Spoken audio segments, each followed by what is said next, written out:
जी, अंशु छत्रपति जी, आज आप जींद मौजूद हैं। किस उद्देश्य के लिए आप जींद आए हैं? जी, अंशु जी। हमारे एक बड़े जुझारू साथी जुलाना से श्री रविशंकर शर्मा जी, जो पिछले दिनों हमें बिछोड़ा दे करके प्रभु चरणों में लीन हो गए हैं, तो उनका लगातार हमारी इस लड़ाई में पूरा योगदान रहा।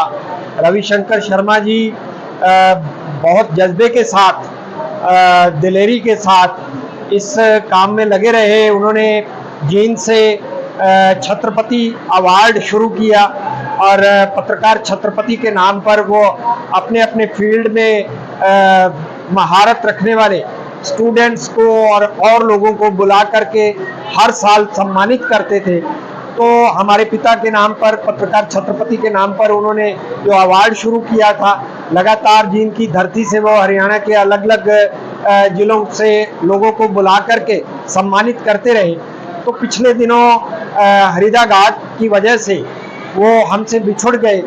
आज उनके रस्म क्रिया में उन्हें श्रद्धांजलि देने के लिए हम लोग जींद जो है यहाँ पहुँचे हैं और रविशंकर जी के परिवार को और उनके सभी दोस्तों मित्रों को हमारी तरफ से पूरा अफसोस है, बहुत अफसोस है।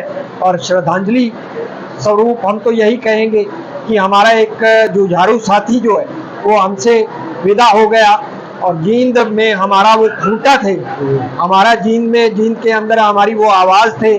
पत्रकार छत्रपति के नाम पर उन्होंने जिस तरीके से एक अवार्ड शुरू किया, तो इस तरीके से हमारी संवेदनाएं परिवार के साथ है। कलाकार भी थे, कलाकार के क्षेत्र में जब भी उनका महत्वपूर्ण योगदान रहा है, तो आप किस नजरिए से उनकी कला को देखते हैं? क्या प्रदेश को एक अच्छा कलाकार प्रदेश की झोली से छूट गया है? बिल्कुल, जब हमारा उनसे मुलाकात हुई तो वो जिस तरीके से उन्होंने छत्रपति अवार्ड शुरू किया, वो कला के क्षेत्र में भी अलग अलग जो विभूतियाँ थी उन्हें बुला करके उन्हें मंच दिया करते थे, उन्हें सम्मानित किया करते थे, ताकि लोक कला जो है, लोक गायक जो हैं या लोक कला के नाम पर जो छोटे छोटे कलाकार जो पैदा हो सकते हैं अलग अलग फील्ड से, उनको उन्होंने प्रोत्साहित किया, उन्हें एक मंच दिया। क्योंकि वो काफ़ी टाइम चंडीगढ़ थिएटर में भी वो रहे और कला के साथ और कला केंद्र के साथ वो जुड़े रहे। तो उनके अंदर एक जो कलाकार था, पत्रकार के साथ साथ एक जो कलाकार था, तो लगातार जब जब बात होती रही, तो पिछले दिनों भी वो कई तरह की एक जो लोक फिल्में हैं और छोटे छोटे वीडियोस जो हैं, उन्होंने वो उनके अंदर अपनी रुचि जाहिर की और उन्होंने कहा कि अगर हरियाणा सरकार हमें प्रोत्साहन देगी तो हम लोग चाहते हैं कि हरियाणा की जो लोक कला है उनको हम दोबारा से अपने मंच से कहीं ना कहीं इसको कला को प्रोत्साहन देना चाहते हैं, ताकि हरियाणा की जो लोक कलाएं हैं जो कहीं ना कहीं लोगों से अछूती होती जा रही हैं, उनको दोबारा फिल्मों के या गायन के या वीडियोस के माध्यम से हम लोग प्रोत्साहन करें।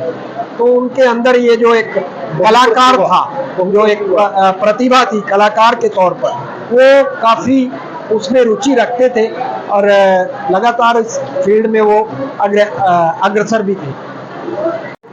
जी, मनीष जी, आपके बड़े भाई साहब, कला जगत के बहुत उम्दा कलाकार रविशंकर जी अपनी जीवन यात्रा को पूरी करके अलविदा कहेंगे और आज उनकी रस्म पगड़ी की एक अदायगी होनी है, इसमें आप भी परिवार को संवेदनाएं व्यक्त करने आए हैं। किस प्रकार के आपके यादों के झोंके हैं? हमें पता लगा कि आपने रविशंकर जी के साथ पिता पुत्र के रोल में कोई रागनी गाई थी। उन यादों को तरोताजा करते हुए जी मनीष जी बताइए। धन्यवाद वेद जी। मैं दिल्ली से आज आया हूँ।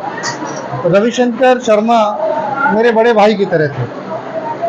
मुझे याद है उन दिनों हम जुलाना में रहते थे मैं जुलाना में हाई स्कूल में पढ़ता था, जिसमें वो मेरे सीनियर थे। ये उनके छोटे भाई श्री कृष्ण जी, ये सब जुलाना के ही साथी हैं हमारे। हम उन दिनों स्कूल में मास्टर रामफल शर्मा जी के शागिर्द हुआ करते थे, जिन्होंने एक रागनी लिखी थी, दुनिया पागल कहने लगी बाबू पढ़ने बिठा दे। तो उसमें मास्टर जी की सुपरविजन में और रविशंकर भाई के सानिध्य में मैंने बेटे का रोल अदा किया था, उन्होंने पिता का रोल खुद निभाया था। वो रागनी उस समय के हरियाणा में एक बहुत बड़ा, एक जिसे बोलते हैं बहुत बड़ा हिट एक साबित हुई थी। आज रविशंकर भाई हमारे बीच में नहीं है। रवि भाई के साथ, रवि भाई ने जो कला के क्षेत्र में हरियाणा को योगदान दिया है, मैं फेसबुक पर देखता रहता था, वो अविस्मरणीय है। अपने बीते कुछ, जिन्हें बोलना चाहिए कि जो बीते कुछ पिछले साल हैं, इसमें उन्होंने कलाकारों को लेकर कुछ वीडियो और फिल्में और गाने भी शूट करना शुरू कर दिया था, जिसमें कि उनके गाने रिलीज होने के बाद बड़ी धूम मचाते थे। तो मैं कहूँगा कि हरियाणा से एक कलाकार का इस तरह से अकस्मात चले जाना, वो भी उनकी कोई ज़्यादा उम्र नहीं थी, अभी तो उनके करने के लिए बहुत काम थे, लेकिन वो चले गए हैं हमें सबको बिछोड़ा देकर।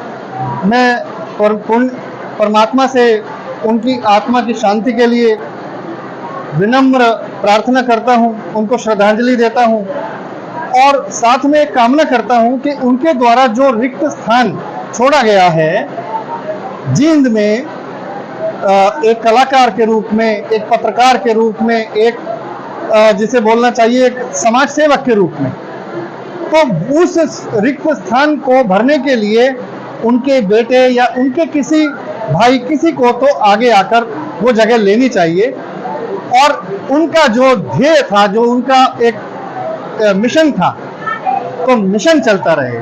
ये मेरी शुभकामना है। मनीष कुमार शर्मा।